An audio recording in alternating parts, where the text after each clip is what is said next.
Hey guys, and welcome to Petrol Ped, and welcome to this week's Midweek 180. Now, I am at home this week. I've got something very exciting happening tomorrow, but more on that later. If you've not seen one of these before, this is my midweek update where I bring you my news, views, and information about upcoming reviews, all filmed in one take. Now then, housekeeping from last week. Leader of the pack was Francois G. Well done, my friend. Joined in the Magnificent Seven by Paul Mead, Kevin DG7, Malcolm Brew, Michael Kember, Jake Warren, and Stephen Spink. So whoever puts the first comment in this video, you'll be my leader of the pack next week. And the first 7 comments will be in my Magnificent Seven. Now, Formula One from the weekend, Saudi Arabia. It was an interesting race. I didn't see qualifying. Because I was out, and clearly Lando had a bit of a moment in qualifying and ended up starting from 10th, but that kind of spiced the race up quite a bit. But I think the talking point of the whole race was the collision or near collision between Max and Oscar just after the start, where Max went off onto the runoff and kind of gained a position, didn't give it back, ended up gaining a 5-second penalty, which he took at the next pit stop. And clearly there's a whole bunch of repercussions after that, him moaning about the fact that he was penalised and so on. And it did kind of hamper his race. And it's ironic for me that actually, had he given the position back when it happened quickly, like he should have done, it probably wouldn't have affected his race that badly. He would have had a far lesser penalty. And I think it's just a lesson, really. He's so immune to kind of things in his own head. He should never be ever, held accountable for anything. I think it cost him dear at the weekend. So I'd love to know what your thoughts are on that. Clearly, there's a few Max Verstappen fans watch this, and you probably disagree with me completely, but that's my view.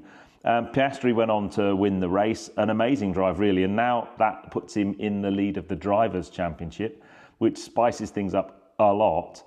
And I thought Lando did a great recovery drive from 10th to finish 4th.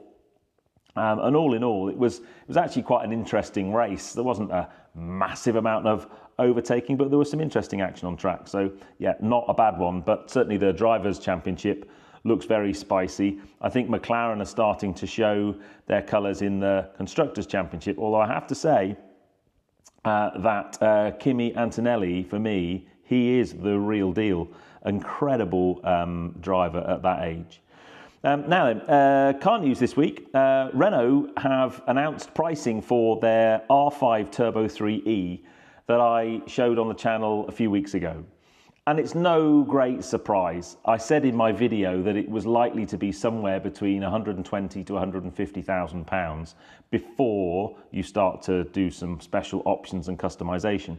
And Renault have confirmed that it is 135,000 pounds, which is a lot. And it puts it into the realms of silly, really. Having looked at the response I've had from the video I did, and having spoken to a few people, my gut feel is, I love the car, I love the concept, I love the fact that they're making it, I love the fact that it looks the way it looks. But I honestly think, had they, instead of going for the really funky hub motors and the ridiculous performance, had they just put a twin motor setup in it and given it maybe 300 or 400 horsepower and just made it a spicy version of the Alpine A290 and priced it at, let's say, £70,000, 60 to 70,000 pounds, they'd have sold loads of them. And I don't think they would have had to limit it to 180 units or whatever it is. 1980 units. And I think that was a bit of an error. I understand the pricing as it is because of the car that it is, and it's a real one-off and it's full of lots of very special tech.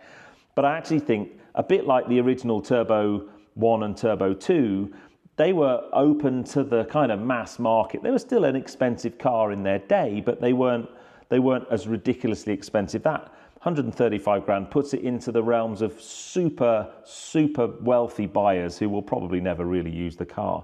So I think, for me, Renault have missed a little bit of a trick there, but it's no great surprise.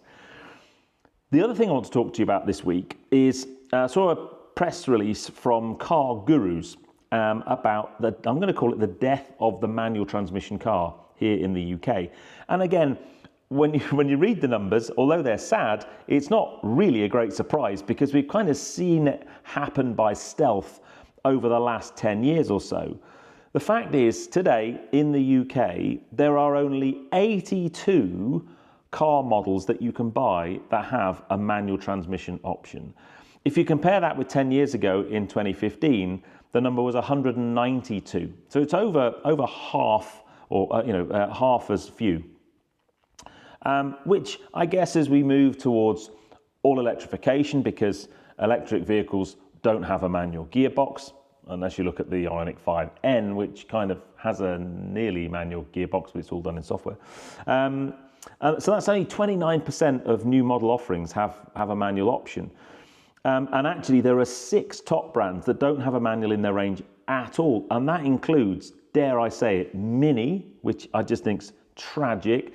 Although talking to the guys at Mini, they offered a Mini manual and it just wasn't, the people just weren't buying it in big enough numbers. So we could almost blame ourselves as the buying public for not buying enough manuals. It doesn't make them cost effective for these brands to make. Land Rover don't offer a don't offer a manual version anymore. Volvo, Lexus, and then clearly all of the electric brands don't either.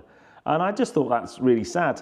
And I know the used market is full of them, and if you are, and this is probably an interesting rhetorical question really, if you are a young driver who's just learning to drive, do you even bother with a manual driving license anymore? Because, you know, the chances in the next 5 to 10 years, especially when you're buying new, of even being able to buy a new manual car are few and far between.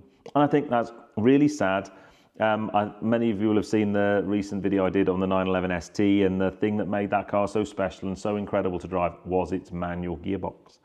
And I think there is a risk that we lose a real skill and a real bit of the whole thing that makes cars special as we see the death of manual gearboxes. I'd love to, again, let me know your views on that one.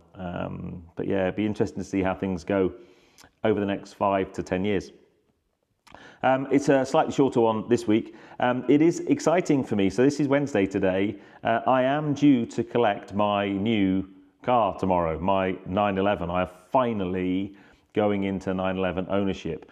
The only thing, and I don't want to say anything too much at the moment, there are a few things happening at home today that mean it might not happen tomorrow, and I might have to postpone it to next week.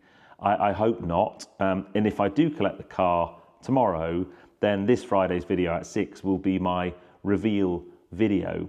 And then the other thing is, once I've picked up the car, and I'll have it next week anyway, the first public appearance of the car is going to be down at 50's Supercars on the 3rd of May, Saturday and Sunday.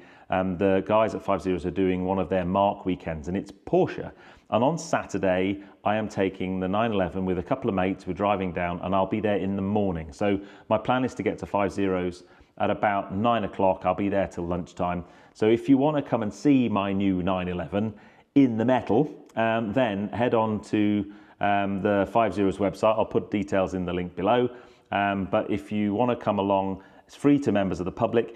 If you have a Porsche and you want to come and put your car on display, then there will be an Eventbrite page where you can you pay £10 and then you get your car on display and you get a voucher for £10 when you get to 50's, and you can go and spend that in the cafe. So I'll put those details in the link below. But if you want to come and say hi, then I'll be there on Saturday, the 3rd of May. In fact, I'm just going to double check as I'm live and I don't do any cuts and all that. Yeah, it is the 3rd of May. I thought it was. If for some reason I don't collect the 911 tomorrow, then my backup video for Friday is a video I'd shot last week with the Porsche Taycan Cross Turismo 4S. And the really interesting thing with it came with a cycle carrier, an e-bike carrier, and I've done an e-bike carrier efficiency test. Plus, thrown in there is a little bit of a video with me and Tracy and the pups. So that might well be Friday as well. Anyway, I hope you enjoyed that. Let me know what you think about the Renault 5 Turbo 3E. Is it too much? Do you think my idea of a slightly tuned back version and just, you know, 4-wheel drive twin motor setup with 300 or 400 horsepower. It'd be much better actually. And also the demise of manuals. But if you enjoyed that, give me a thumbs up. Comments below are always welcome. And if you haven't done so already, please subscribe to Petrol Ped for plenty more content to come. And I will see you on the next film, which is this Friday at 6. Fingers crossed, the collection of my new 911. I cannot wait to share with you the spec, but also the plans I have for that car. And don't forget, if you want to come and see me and the 911, Saturday, the 3rd of May at 50 Supercars in the morning. I'll see you there. Anyway, you take care, guys. Drive safe.